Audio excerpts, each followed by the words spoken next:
Hello friends, this question is from the test series 4 from the subjects of electromagnetic theory and topic name is transmission line. The question says that an airline has a characteristic impedance of 70 ohm and a phase constant of 3 radian per meter.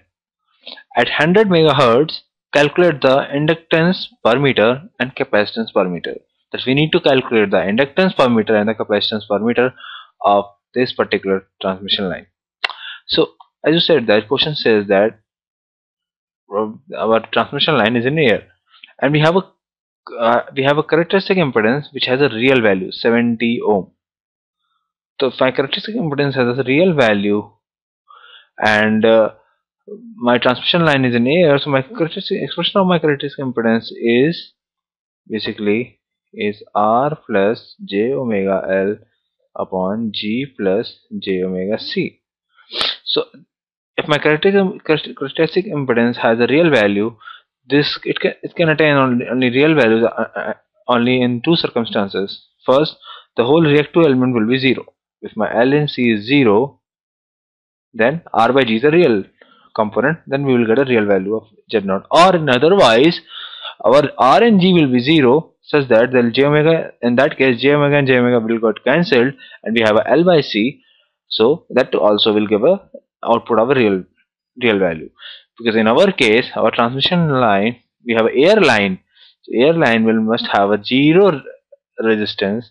So in our case, the R and G must be equal to 0. So the expression for my characteristic impedance is Z0 is equal to under root of L by C.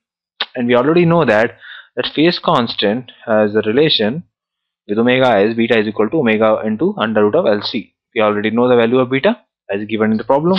So with the help of these two expressions, I can compute the value of C as beta upon omega Z0. It's a simple manipulation. You can do that and then put the value of beta, which is given in the problem as 3 upon omega is 2 pi f. F is given as 100 megahertz, 100 into 10 raised to the power 6 into Z0 is 70 ohm. So by the calculation, we will get the value of capacitor C as 68 picofarad per meter.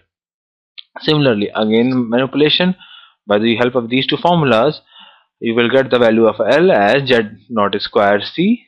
By the help of first formula only, if you can calculate the value of C, you will get the value of L as Z0 square C.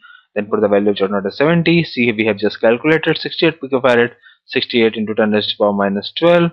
The value of L can be calculated at 334 nanohenry per meter. So in our case, our correct option is L is 334 nanohenry per meter and C is 68 picofarad. The correct option is option B. Thank you.